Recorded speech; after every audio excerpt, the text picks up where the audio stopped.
region stands again at a dangerous crossroads from the southern border of Lebanon, where the threat of a renewed Israeli military escalation grows each day, to West Africa, where the United States under President Donald Trump signals a return to military interventionism. The global map of conflict is shifting. We examine how the narratives of security, protection and sovereignty are being mobilized not only on the battlefield, but in media, diplomacy and public opinion. And at the center of this complex picture are questions of legitimacy, national identity, diaspora influence and the role of external power. I'm Raham Morsi, and this is In Focus.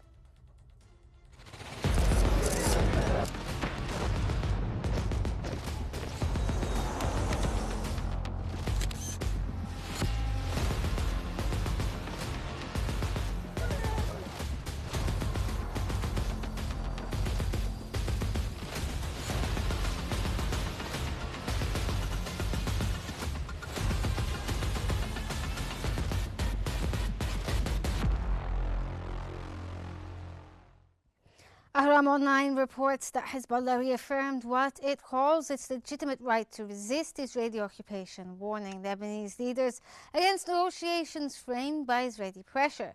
The statement emphasized that talks about disarming resistance fractions should occur only within a national strategy, not under what it's termed aggressive blackmail. Hezbollah accused Israel of violating the previous ceasefire and warned that Israel is preparing for a new round of military intervention in Lebanon, with Israeli media citing ready offensive plans and a rising expectation of escalation within a month. Israel's goal, according to Channel 12 sources, would be to weaken Hezbollah and force political concessions, a familiar tactic that Lebanon has seen before. But for Hezbollah, the narrative is clear. Resistance is tied to sovereignty, and any attempt to disarm the movement outside national consensus, it says, would leave Lebanon exposed and defenseless. We now welcome Dr. Ahmed Khattab, a political researcher and instructor on international relations at Georgetown University. Thank you, sir, for joining us here. Let me start off by asking. Thank you, Mr. Ham. It was a pleasure. Thank you. Let's start by asking here, when Hezbollah frames its weapons as what they termed a national right of resistance, it's also making a claim about who has the authority to define sovereignty when it comes to Lebanon. How does this reframing of the traditional state monopoly on violence in the post-conflict or weak state context? I think the main issue here is that Lebanon is actually going through or attempting to go through a dual political process. So on the one hand, there are domestic issues and questions that have remained unanswered for decades, in fact, since the Taif Agreement that ended the Lebanese civil war. On the other hand, there is the crisis or conflict with Israel, Hezbollah's involvement in the war as well, which means that Lebanon has really a lot on its plate, let's just say. It has a lot to grapple with. And this is where the problem really stems. It stems from the existing weakness of the Lebanese state that is interacting with its attempts to strengthen itself at a moment of Hezbollah's weakness, but at the same time counterbalance American and, of course, Israeli pressures behind it in order to seize this opportunity to disarm Hezbollah, weaken Hezbollah even further, and eliminate it as a potential source of threats for Israel in the future. Well, Israel is signaling that there is a possibility of escalation, and this happens simultaneously with the diplomatic discussions in Western capitals. Do you think that this military messaging is part of a negotiating tactic or a strategy aimed at creating some sort of new political arrangement and pressuring the Lebanese, or is it just purely battlefield calculations when it comes to the possible escalation? I think the Israeli moves since ceasefire with Hezbollah in November 2024 have all been part of a bigger strategy, right? So these are all tactics. Yes, they might come in the form of military strikes every now and then, and quite frankly, everybody's aware that the Israelis have continued to sort of violate so-called ceasefire by continuously striking Lebanon. and always claiming that these are Hezbollah targets that they're aiming at and trying to ensure that Hezbollah does not rebuild. But I think that the main aim of all these strikes is to continue to put pressure on the Lebanese state, on the Lebanese government in specific, in order to send an implicit message that the faster and the more you cooperate on ensuring that Hezbollah is disarmed and eliminated as a main political player within Lebanon, and of course a military player in this case when it comes to Israel, the more likely these strikes or this level of instability is going to diminish. Well, if this is a pressure tactic, do you think that this may possibly pressure the Lebanese into a forced negotiating table whereby the Israelis are at an advantage, basically, and they're at a disadvantage when it comes to peace deals? I think the Lebanese president has echoed such sentiments. I've taken note of how Hezbollah's statement has very much addressed this point. They have explicitly expressed their disapproval of what they called engaging with the enemy and engaging with the Zionist entity, in the sense that Lebanon should be very cautious and aware of how its attempt to safeguard its own people, its own territorial integrity, its sovereignty, of course, should not come at the expense of having its hand forced by the Americans into normalizing relations with Israel. And I think that's Hezbollah's main message, besides others, of course, but at least when it comes to the Israelis. Okay, Lebanon's debate over what they term the arms of the resistance often resurfaces during external crises. What does this tell us about how national identity in Lebanon is shaped, not just internally, but on a regional front when it comes to power configurations and external threat perception? I think the main issue here is that Hezbollah has been part of a regional network of non-state actors, militias, that have many times seemingly coordinated their attacks or their plans in order to achieve certain political objectives.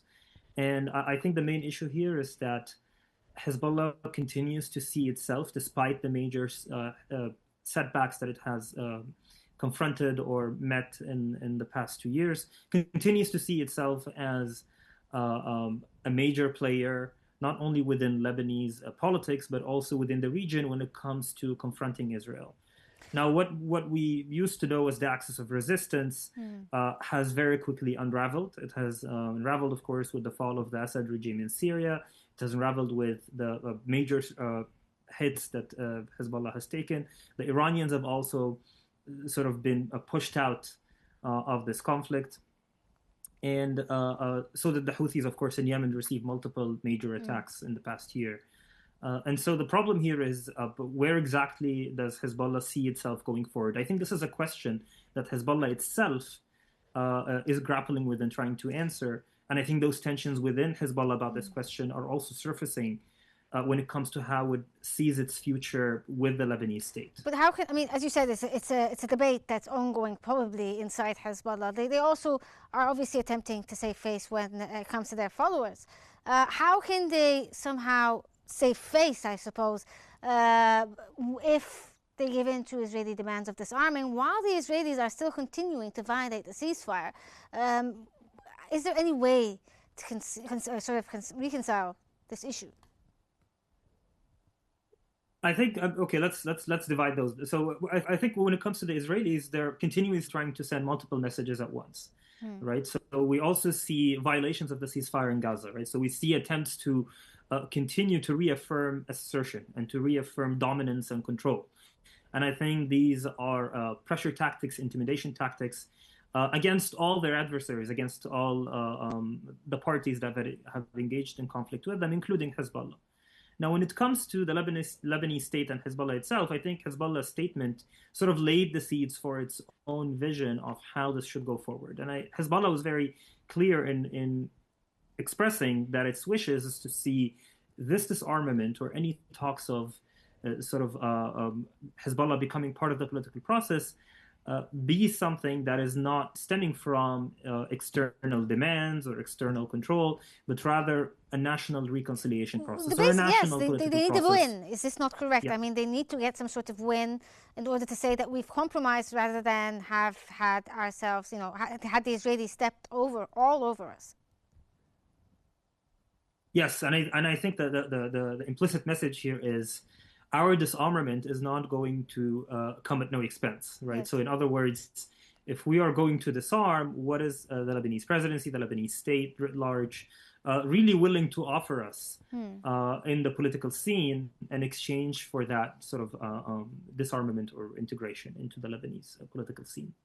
Okay, France, the US, and Gulf states have also offered competing models for Lebanon's future when it comes to military power as well as political order. To what extent is the weapons debate really a domestic issue, and to what extent is it a proxy battlefield for external strategic agendas? Given what you just said about Hezbollah not wanting to be forced by external factors. I think we have seen sort of attempts at de-escalation even before this became sort of a hot issue for U.S. regional policy in the Middle East. So we have seen a de-escalation right from the point where the Saudis and Iranians have sort of brokered an agreement under Chinese sponsorship. We have also seen the Iranians slowly and maybe even quietly pull back from their very sort of high tone of rhetoric and support for Hezbollah and other proxy players in this conflict. And I think what this really says is that there are attempts to ensure that there is a unified regional vision, right? One that is pushing towards not only a ceasefire sort of as an item statement, but rather an attempt to move away from hotspots or points that are really explosive in the future that could re-trigger these conflicts. So in other words, settlements or attempts to ensure that there are semi-stable arrangements in the region that do not make it easy for any players to really reignite these conflicts. Okay, well, if Lebanon were to negotiate a national defense strategy, the question here would be, what institutional capacity must the Lebanese state possess in order to absorb Hezbollah's military role without triggering state collapse or internal conflict, which is a much feared thing at this point?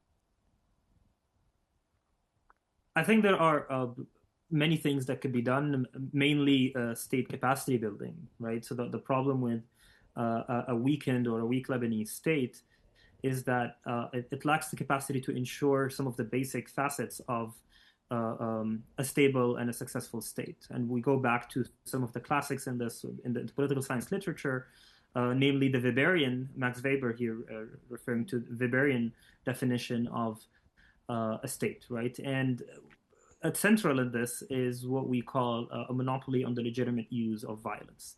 And I think one of the main steps towards this stage is the disarmament of a major player that was really pretty much challenging the state in many instances, even replacing the state within Lebanon.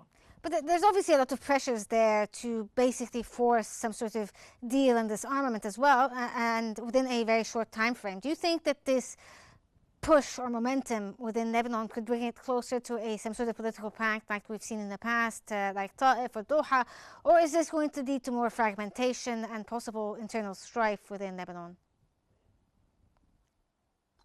I think the conditions are better than previously. I think that there is even a small opportunity for a window of opportunity for such a process to move forward.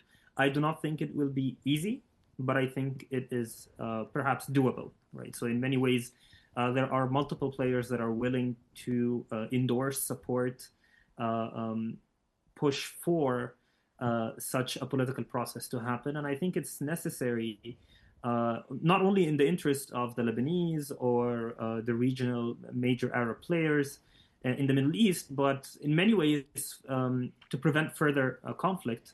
So in other words, the Israelis might see it in their interest, the Americans might see it in their interest, the French, of course, as well. But it's important here that we also consider that institution building takes time. And in many ways, even the deinstitutionalization, so even the the breakdown or the deconstruction of Hezbollah as this major entity in Lebanon is not something that's going to happen overnight. Okay, thank you so much, Dr. Khattab. We will continue our conversation in the second segment as we shift to the Eastern Mediterranean and West Africa and examine a new American military posture emerging in Washington. From Beirut's border tensions to Nigeria's internal struggles, the thread that connects these crises is the political use of protection narratives, whether to justify resistance or intervention. In both cases, external powers play a determining role. The New Republic reported that President Donald Trump has instructed the Department of Defense to prepare for possible action in Nigeria, threatening to intervene militarily over alleged killings of Christians.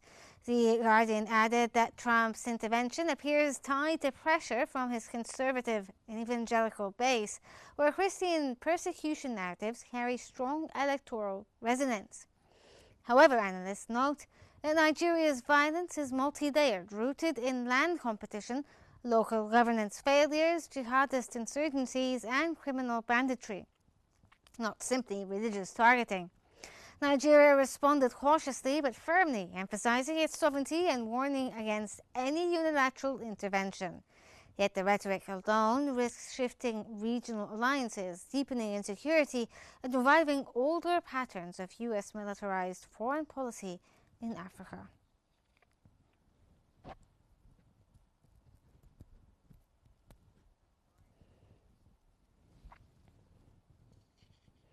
We're still with Dr. Ahmed Khattab. Sir, let's talk about Nigeria now. Now, Trump's threatening the intervention use to protect Christians. Yet this mirrors the moral justification of early 2000s interventions like we've seen in the past, for instance, Iraq, Afghanistan, and so forth. Are we witnessing a reemergence of these so-called military interventions that lead to, massive and rampant destruction in other countries in the name of whatever, protecting religion, protecting freedom? I think what's first of all, I think this is a very sort of abrupt or rapid news that are coming in on this topic. According to many military officials, even within the U.S. itself, there weren't much discussion. There wasn't a prioritization of a potential American intervention in Nigeria specifically, let alone in West Africa. And I think this is really catching everybody by surprise here. I think the main issue is that Trump specifically is trying to continue to ensure that there is a very clear message sent globally on American involvement, American attention to not only issues that have historically or in the near past been of high levels of interest to U.S. foreign policy, but also things that appeal to the domestic American voter base. And I think the issue here is these are reports on persecutions that are happening, claims that the Nigerian state, the Nigerian government have been unable to do something about them. And there might be some truth in this. But I think there is disagreement and there is quite a lot of skepticism within U.S. military circles on what the best way of handling these would be.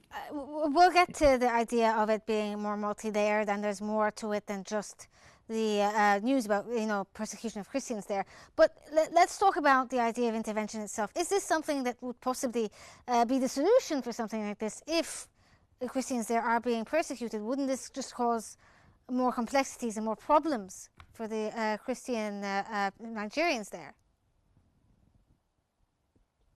I think the recent past in terms of U.S. military interventions, here we're talking full-scale military interventions. Does it mean more the tactical? lessons learned have been that, so the lessons learned have been that they are not really as fruitful or successful or easy to handle and control as they might seem to be. And I think there are very tough lessons that were learned in Afghanistan. There were tough lessons that were learned in Iraq as well. And this is really the main issue here, which is, yes, the U.S. might be the strongest military in the world, but working on the ground, right, in zones and in territories that the U.S. military might not be very familiar with, fighting against groups or militias or armed gangs that have very good knowledge of the terrain, have very good local knowledge, also have networks in these places, might mean that the US would face a much harder time than anticipated. Okay, you talked about the news coming out of Nigeria. It may hold some truth, but also what's known about Nigeria, it's a multi-layered crisis, and it includes a lot of factors, including identity, land governance, as well as obviously insurgency. Why is the complexity of the situation consistently flattened into a more binary situation where it's, Christians versus Muslims, rather than taking into account the many other factors that affect this region? I think it's as simple as that oversimplification is usually helpful. It's easier to generate artificial binaries, as you had said, when it comes to issues that might be more complex.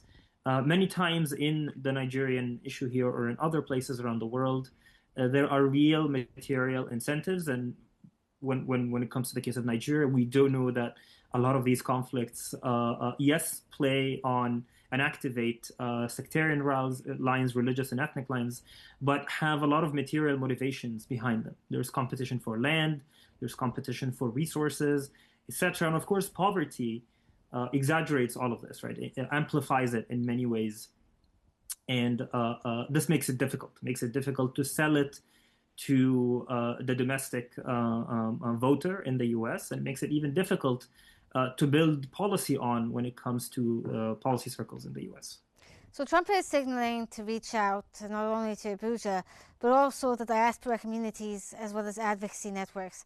How can the diaspora political lobbying, especially among the US evangelicals and the Nigerian Christian networks there, shape the foreign policy narrative here? Like you said, it's not non-binary. Do you think that these groups may make it more binary when it comes to how they will deal with it? I think that diaspora communities in different countries, different conflicts, usually have a good sense of what these crises are about. Especially those that are more recent immigrants, they are quite well aware. And in the Nigerian case, we do see groups like the Nigerian Diaspora Commission and others that have really recommended caution. They have spoken about the importance of unity and in not jumping to conclusions, really. So it's important that these groups ensure that these crises or conflicts or tensions do not spiral out of control and go towards ensuring that there are real amplifications beyond their own homelands or territories. Well, as you said, the idea here is to ensure that things don't get out of control. Now, the US military's involvement typically in the past has led to the reconfiguration of local power balances, and obviously it has caused rifts like in Iraq and Afghanistan and so forth, as well as Vietnam.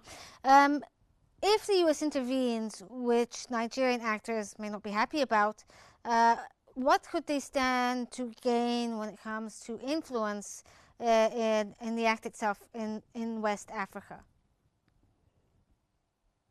I think there are existing efforts that the U.S. might see itself bolstering.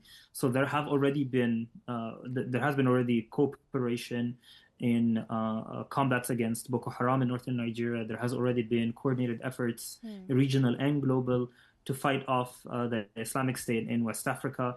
And I think the U.S. might see itself play a bigger role there. Yes. But I think it's in the U.S.'s own interest, it's in the American interest not to clash against sort of existing efforts, existing coordination between states in West Africa. Obviously, Nigeria is a very different ballgame when it comes to different lands. Like it's not Libya, it's not Iraq, it's not Afghanistan.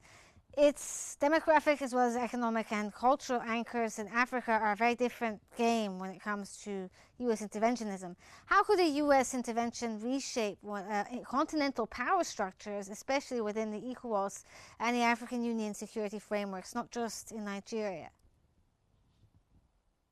I think this is going to depend on the level of intervention that the U.S. is really planning to execute.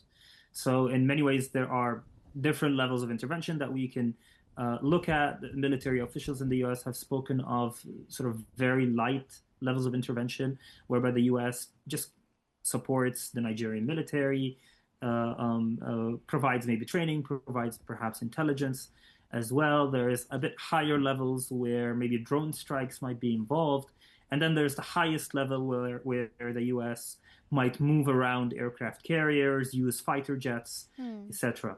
And I think depending on what the US ultimately decides when it comes to these levels of intervention, we might see very minimal changes when it comes to power dynamics on the continent, all the way up to shifting relations or shifting dynamics depending on which states might see itself play a bigger role at the expense of perhaps Nigerian dominance, especially in Western Africa, Yes. Versus states that choose to side with Nigeria and choose to see this as sort of an infringement on Nigerian sovereignty and territorial integrity. But if we take a closer look at Nigeria as well, we've seen in the past few years, and many years actually, how they've struggled to maintain control over their territories. There's always been non-state actors, whether it be militias or foreign forces and mercenaries intervening within Nigeria. If the US gets involved, could they unintentionally increase the violence by increasing that or empowering these militias, vigilantes, or even private mercenaries?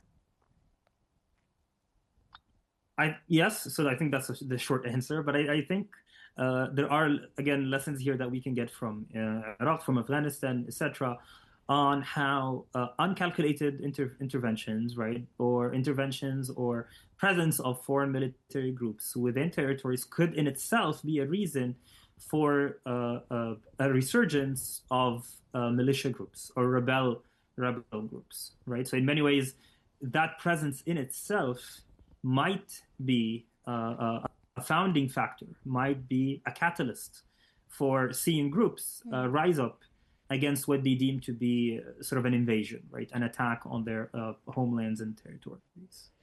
Okay, finally, stepping back from the tactical, does this moment indicate a return of American militarized foreign policy, or is it better understood as a populist performance to, as you said, his power base, who are mainly evangelical conservative Christians?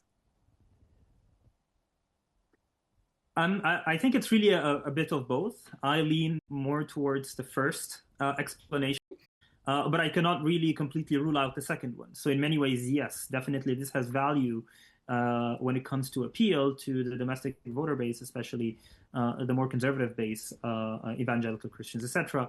But I think it's also important to see how it's a reassertion, it's a reaffirmation of American dominance globally. And I think we tend to sort of recirculate this, what I believe is a myth, on points of high or low U.S. involvement or military intervention. And I think at its minimal level of continuous strikes, sporadic here and there from one place to the other, heavy employment of drones to strike certain targets, I think this has been ongoing.